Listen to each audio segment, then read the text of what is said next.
Hello everyone, and welcome back to Good Night at the Movies. My name is Michelle, and today I want to tell you about the 3 reasons I believe Zootopia is so important. But first, be aware, there will be spoilers.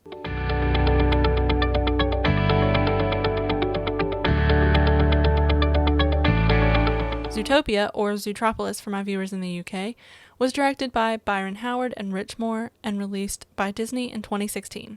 The movie centers on a rabbit named Judy Hopps who dreams of being a police officer, but there's never been a bunny cop before, so she has to prove herself. Despite her size and her species, she succeeds and becomes a cop. But then she has to prove herself again. She does this by teaming up with a con artist fox named Nick to uncover the mystery behind a series of missing mammal cases.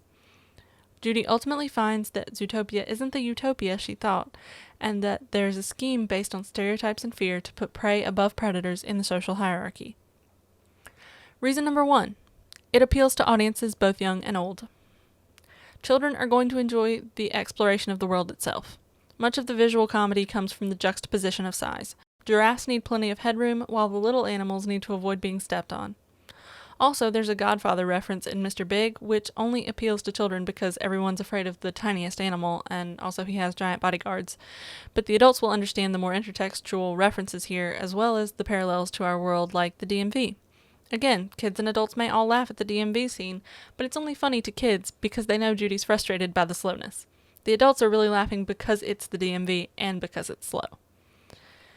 So the extra layer really adds to the comedy for adults.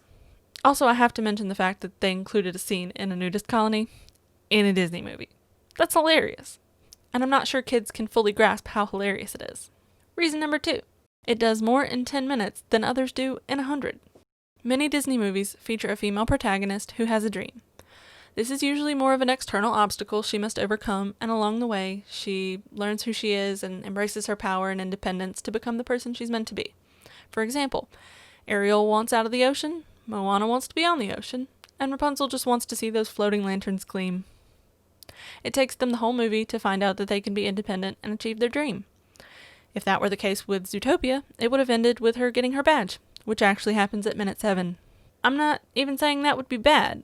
I would totally watch a Cadet Kelly style movie where we see her get into the academy and prove that she can graduate top of her class. However, the fact that it isn't just that shows us that this movie is doing more than usual. Judy is forced to overcome an obstacle she didn't know was there. Reason number 3. It addresses culturally relevant themes and situations. The core issue of this movie is the importance of equality, inclusion, and anti-bias, and how it's on all of us to do something about it when we see it. I think this is the most important aspect of this movie, especially now when everyone seems to have a "Don't tell me what I know, Travis." mindset. There are a lot of incidents of microaggressions and prejudice in this movie, and I don't have time for all of them, but I want to mention a few. There's A bunny can call another bunny cute, but when other animals do it, You can't just touch a sheep's wool. Look, you probably can't read, Fox, but the sign says, "We reserve the right to refuse service to anyone." So beat it. hello, my name is... Ooh, I'm gonna hit the pause button right there, because we're all good on Bunny Scout cookies. Then there are the larger incidents that actually have physical repercussions. First, Judy and her friends are bullied by a fox when they're little. Then, even though she thinks that society is past all the predator-prey nonsense, she still carries fox repellent and judges Nick at first specifically because he's a fox. We also see Nick bullied by prey when he was young and just wanted to be a part of the group. He then believes that people will always see him a certain way and adopts his lifestyle because he thinks that's all he can ever be. Finally, when they uncover the secret of the savage predators, the world truly believes that predators could just be savage and everything gets turned against them. There are significant and disheartening parallels to our current situation in this section. But it does say a lot about the success of this movie and its message that there have actually been police departments that use it in their trainings. But in the end, what do we learn from the prejudicial incidents in this movie? Well, there has to be a resolution because that's how movies work. So when Judy messes up at work, she doesn't take the promotion and become the face of a system that isn't working. She quits. Then we get to see her come face to face with her bully as an adult. We see that he's grown and he apologizes. Judy then goes and apologizes to Nick. Then they fix the broken system together. So we get to see several instances of people seeing a problematic situation, growing from it, and taking responsibility for their actions. Then, at the end, just in case we haven't gotten the point, Judy lays it out again for the next graduating class at the academy. I implore you, try.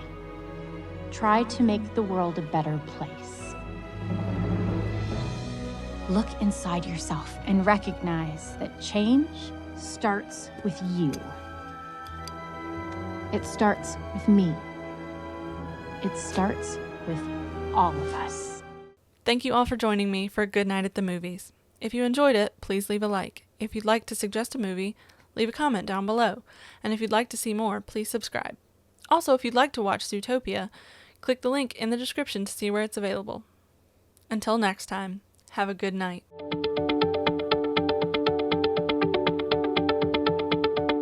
Life isn't some cartoon musical where you sing a little song and your insipid dreams magically come true. So let it go.